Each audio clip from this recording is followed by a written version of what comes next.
નમસ્કાર. આજના મુખ્ય સમાચાર એન્કર માન્યા જાની સાથે. અંકલેશ્વર તાળફળિયામાં ચાલતા જુગારધામ પર એલસીબીનો દરોડો. 10 જુગારીઓ ઝડપાયા. 3.54 લાખનો મુદ્દામાલ જપ્ત. ઔદ્યોગિક નગરી અંકલેશ્વરના તાળફળિયા વિસ્તારમાં ધમધમતા જુગાર પર ભરૂચ એલસીબી પોલીસે ઓચિંતો દરોડો પાડીને જુગાર રમતા 10 શખ્સોને રંગે હાથે ઝડપી પાડ્યા છે. એલસીબી ટીમને ચોક્કસ બાતમી મળી હતી કે તાળફળિયામાં રહેતા વિજય દલપત વસાવા અને સલીમ નામના શખ્સો તાળફળિયા પાછળ આવેલા તળાવની દિવાલ પાસેની ખુલ્લી જગ્યામાં બહારથી માણસો બોલાવીને મોટા પાયે જુગાર રમાડી રહ્યા છે. આ બાતમીના આધારે પોલીસે વ્યૂહાત્મક રીતે ઘેરાબંધી કરીને દરોડો પાડતા જુગારીઓમાં નાસભાગ મચી ગઈ હતી.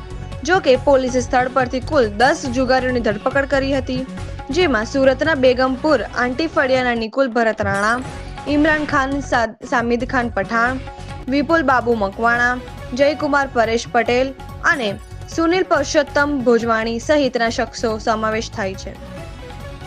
પોલીસ કાર્યવાહી દરમિયાન ઘટના સ્થળેથી રોકડા 1.80 લાખની રોકડ રકમ અને 11 નંગ મોબાઈલ ફોન સહિત કુલ 3.54 લાખનો મુદ્દામાલ જપ્ત કરવામાં આવ્યો છે.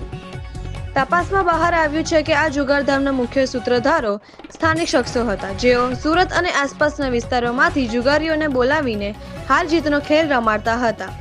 આ મામલે પોલીસે મુખ્ય સૂત્રધાર સહિત અન્ય 2 વ્યક્તિઓને વોન્ટેડ જાહેર કર્યા છે અને તેમની ધરપકડના ચક્ર ગતિમાન કર્યા છે. અંકલેશ્વર શહેર અને આસપાસના વિસ્તારોમાં ગેરકાયદેસર પ્રવૃત્તિઓ ડામવા માટે એલસીબીની આ કડક કાર્યવાહીથી અસામાજિક તત્વોમાં ફળફળાટ વ્યાપી ગયો છે. હાલ પોલીસે તમામ આરોપીઓને વિરુદ્ધ ગુનો નોંધી આગળની કાર્યવાહીને તપાસ હાથ ધરી છે.